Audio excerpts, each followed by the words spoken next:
I think it's wearing many hats. It's many things. First and foremost, you're responsible for the creativity of the studio.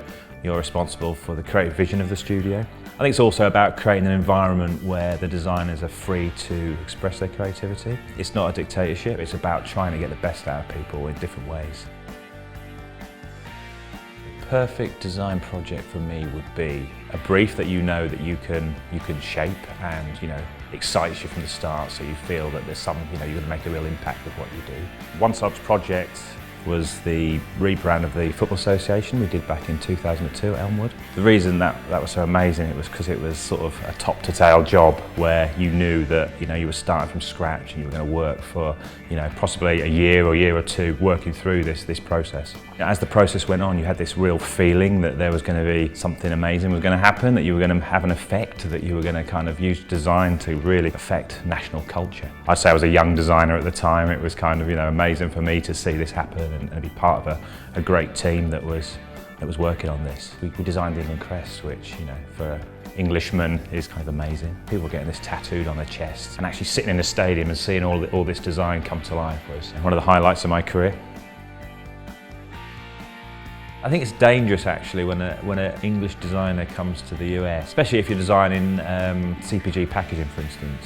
You'll go in a supermarket and you'll look around and you'll see all these products and you'll just think, wow, this is awful, I can make a real difference here. When you start to unravel it a little bit and start to really think about it, there's lots of real design classics out there, so you can't just parachute yourself in and start to kind of say, well, I want to redesign this, I want to redesign that, So you learn a little bit as you go that, yeah, there's design that needs help out there, but there's also classic design that you probably shouldn't mess about with.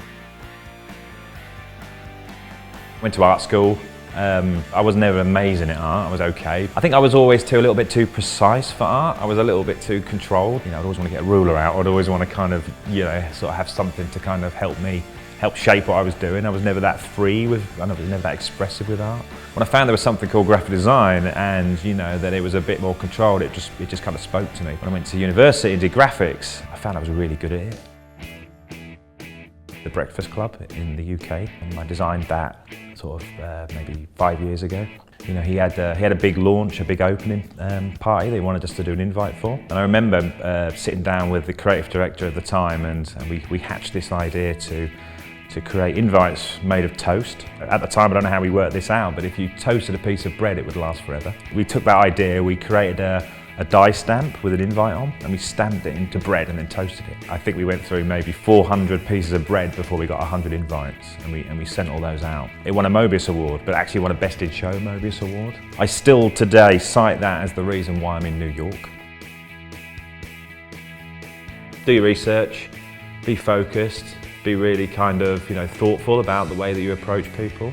Think about the detail. There's horror stories of people spelling names wrong and all that sort of stuff, and you can quickly put somebody off. I think just thinking about the detail and having a really clear idea of who you're talking to is key. I used to do briefs for Leeds University. One year the brief was, make me remember your name. Simple as that, they could do anything they wanted. One guy he came back and he'd researched me and he'd kind of dug a little bit on the social media and he'd kind of almost stalked me in a way.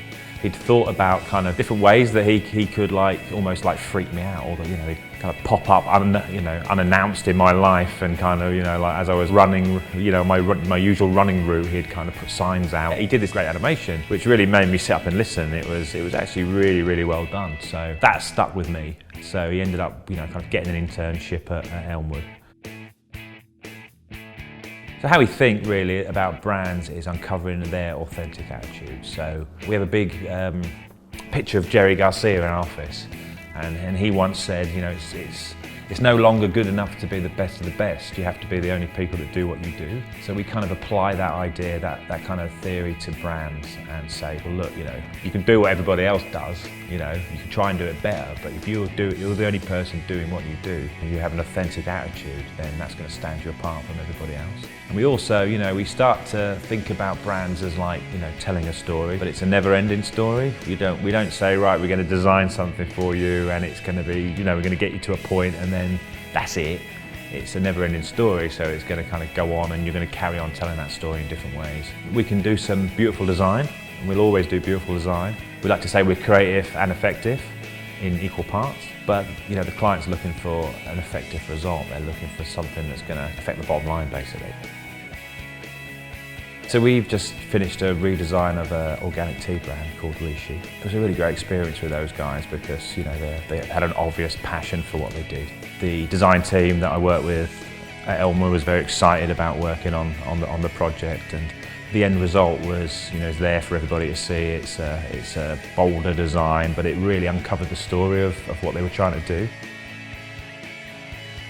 I'm inspired every day, and that can be from anything, from a trip on the subway, walking down the street. It could be art, it could be graffiti. The thing about New York is people in New York don't seem to care about what people think about them. They're a bit more free with their expression, and I find it a very liberating city to live.